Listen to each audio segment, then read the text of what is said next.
Assalamualaikum warahmatullahi wabarakatuh. Kepada anak-anak murid Seriti Taman Sri Rampai, terutamanya tahun 2 bagi subjek hadis. Okey.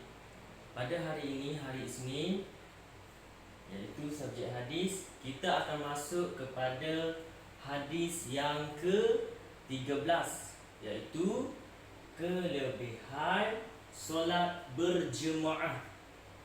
Kelebihan solat berjemaah. Sebelum kita masuk hadis yang ke-13, kita dah belajar dan menghafal, iaitu hadis yang ke-11 dan ke-12. Saya harap semua murid Seriti Taman Sri Rampai tahun 2 lancar dan ingat lagi hadis yang hadis yang ke-11 dan hadis yang ke-12.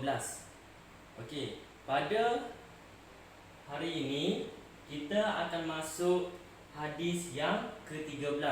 Untuk pengetahuan ibu bapa dan murid-murid Seriti Taman Sri Rampai, bagi subjek hadis kita akan belajar satu hadis satu bulan. Okey, bermakna sebulan kita akan belajar satu tajuk hadis. Sebagai contoh, bulan 5 kita akan belajar hadis yang ke-13 sampai hujung. Kelebihan solat berjemaah bulan 5 sebulan. Bulan 6 kita akan masuk hadis yang ke-14. Faham? Okey, begitulah seterusnya. Okey, untuk hari ini kita akan masuk kepada hadis yang ke-13, iaitu kelebihan solat berjemaah. Baik, tujuan saya membuat video untuk murid-murid Seriti Taman Sri Rampai mendengar saya baca hadis, cara saya baca hadis berserta dengan baris dia dan maksud dia sekali. Jadi kat sini saya nak ingatkan pelajar ataupun murid-murid Seriti Taman Sri Rampai boleh tengok, boleh dengar, lepas tu boleh baca. Seperti yang disedia maklum, sebelum cuti sekolah penggal 1, saya sudah pesan kepada murid-murid Seriti tahun 2 supaya membawa pulang buku hadis. Jadi kepada yang waktu buka sekolah ni, waktu guru-guru dah datang ke sekolah, murid-murid diarahkan untuk mengambil semua buku. So tak ada masalah, boleh rujuk buku. Jadi tengok video ni, saya baca dan cara saya baca. Okey, hadis yang ke-13. Murid-murid kena sebut hadis ke-13. Tajuk dia kelebihan solat berjemaah. Macam biasa, macam hadis ke-11, macam hadis ke-12, sama je. Pertama sekali, kena ingat hadis ke-13 tajuk dia apa, supaya bila akan datang saya cakap, okey murid-murid semua baca hadis yang ke-11. Bila dah set dalam mind hadis yang ke-11, dah tahu apa tajuk hadis ke-11. Okey, sebagai contoh hadis ke-13, kelebihan solat berjemaah.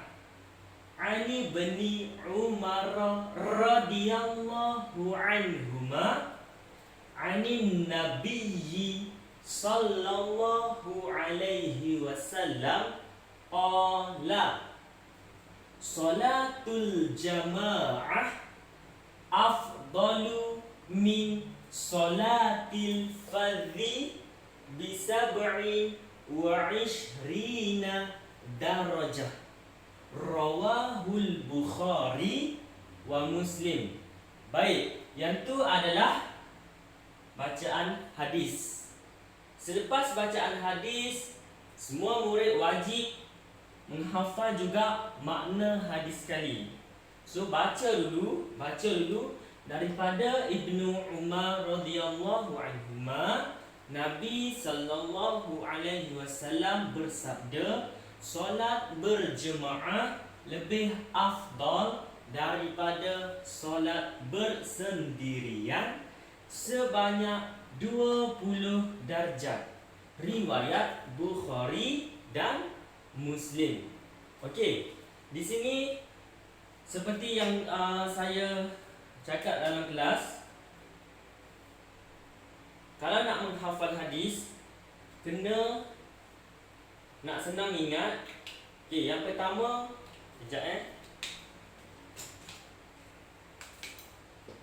Okey, yang pertama kena palang. Contoh, kita hafal sikit-sikit. Supaya nak senang ingat. Ani bani Umar. Palang kat sini. Radhiyallahu anhuma. Palang berhenti. Ani Nabi sallallahu alaihi wasallam. Palang. Qala. Palang lagi. Salatul jamaah. Palang. Salatul jamaati. Palang. Afdalu min salati fazi bisab'in wa ishrina darajat. Okey, palang. Nampak tak? Lepas tu kena ingat siapa? Diriwayatkan oleh siapa? Diriwayatkan rawahul Bukhari wa Muslim. Sama juga macam maksud dia. Okey, daripada Umar. Okey, daripada Umar, berhenti kat situ, radhiyallahu anhuma, Nabi sallallahu alaihi wasallam bersabda, berhenti, solat berjemaah, berhenti kat situ, palang, lebih afdal, berhenti, daripada solat bersendirian, palang, sebanyak 20 darjat. Lepas tu riwayat Bukhari dan Muslim. Okey, saya ulang sekali lagi. Hadis ke-13, kelebihan solat berjemaah. Ani bani Umar, berhenti, radhiyallahu anhuma, berhenti, anin nabiyyi sallallahu alaihi wasallam, berhenti, qala, berhenti, salatul jamaah, berhenti kat sini, afdalu, berhenti, min salati, berhenti, al-fadhi, berhenti, bisab'in, berhenti, wa ishrina darajah, berhenti. Rawahul Bukhari wa Muslim. Okey, tu adalah cara nak menghafal. Sama juga macam maksud dia.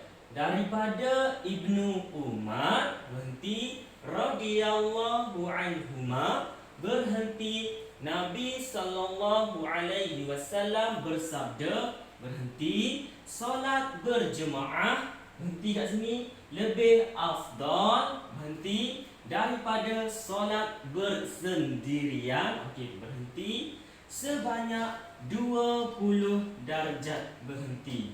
Lepas tu riwayat Bukhari dan Muslim. Seperti yang kita hafal sebelum-sebelum ni, kita hafal hadis ke-11, hadis ke-12, sama juga teknik macam ni. Okey, untuk minggu ini murid ditugaskan untuk membaca dahulu. Baca dulu, tengok video yang saya baca dulu hadis ke-13. Baca dulu makna hadis. Kemudian bila dah lancar baca satu persatu, murid-murid boleh menghafal pula.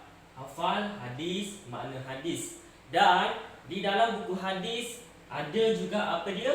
Ada pengajaran hadis. Saya galakkan semua, kalau semua ingat hadis, makna hadis, pengajaran hadis tu memang baguslah. Tapi untuk dua saja saya galakkan menghafal. Hadis, makna hadis. Pengajaran tu boleh baca, boleh tengok dan faham. Okey. Untuk pengajaran yang hafal memang baguslah. Okey, sekali lagi saya baca hadis ke-13, kelebihan solat berjemaah. Ani bani Umar radhiyallahu anhuma anin nabiyyi sallallahu alaihi wasallam qala salatul jamaah afdalu min salati fazi bisab'in wa ishrina darajah. Rawahul Bukhari wa Muslim. Daripada Ibnu Umar radhiyallahu anhuma, Nabi sallallahu alaihi wasallam bersabda, solat berjemaah lebih afdal daripada solat bersendirian sebanyak 20 darjat. Riwayat Bukhari dan Muslim. Okey, boleh semua? Okey, saya harap semua murid boleh bagi kerjasama untuk sama-sama kita melaksanakan tugasan kita, iaitu subjek hadis. Kita teruskan dengan pelajaran kita, pelajaran hadis, iaitu hadis yang ke-13. Tajuk dia kelebihan solat berjemaah. Saya harap murid-murid dapat membaca dengan lancar dengan bimbingan ibu bapa. Kemudian seterusnya boleh menghafal hadis, makna hadis. Dan selepas itu boleh juga bila kita dah hafal hadis, bila kita dah baca, kita dah ingat hadis, maka kita akan boleh pula masuk kepada hadis yang seterusnya. Ataupun kita akan buat tahriri pula. Kita akan tulis hadis. Mula-mula kita akan tulis hadis, tulis, tengok, tulis dengan cantik cara menulis. Lepas tu kita akan tulis tanpa tengok. Kita tengok macam mana yang nanti ya. Yang penting kena tahu hadis yang keberapa, tajuk hadis, dan kena baca dengan cara yang betul hadis dan makna hadis, kemudian hafal. Okey, boleh Setakat itu sahaja. Assalamualaikum warahmatullahi wabarakatuh.